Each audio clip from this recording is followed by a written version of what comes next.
President, thank you. Thank you very much. I know you're going to ask a really nice question. Well, it's an important question, No, I think. Are you worried that other leaders in the world are going to start to doubt that America is back if some of these big things that you say on the world stage keep getting walked back?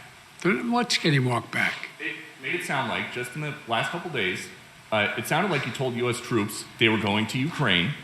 It sounded like you said it was possible the U.S. would use a chemical weapon, and it sounded like you were calling for regime change in Russia, and we know... None of the three occurred. None of the three occurred? None of the three. Russia moved into in the southeast Ukraine, but also the average citizen. Look at how they're stepping up. Look at how they're stepping up. And you're going to see when you're there, and some of you have been there, you're going to see women, young people standing in the middle in front of a damn tank, just saying, I'm not leaving. I'm holding my ground. They're incredible. For God's sake, this man cannot remain in power. You interpret the language that way. I was talking to the troops. We're talking about helping train the troops that are the Ukrainian troops that are in Poland. That's what the context. I sat there with those guys for a couple hours. That's what we talked about. So when you said you're going to see when you're there, you were not intending to I was say referring to meeting with and talking with the Ukrainian troops who are in Poland. I still want to get back to your original words that he cannot remain in power. Can you help us understand, you have more foreign policy experience than any president who has ever held this office.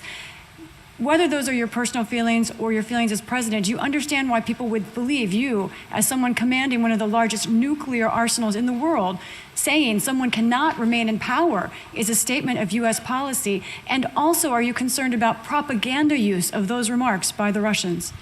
No and no.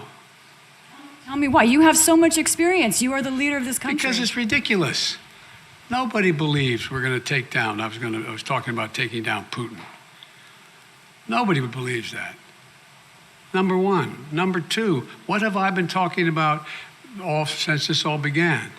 The only war that's worse than one intended is one that's unintended. The last thing I want to do is engage in a land war or a nuclear war with Russia. That's not part of it. I was expressing my outrage at the behavior of this man. It's outrageous. It's outrageous. And it's more an aspiration than anything. He shouldn't be in power. People like this shouldn't be ruling countries, but they do. The fact they do, but doesn't mean I can't express my outrage about it.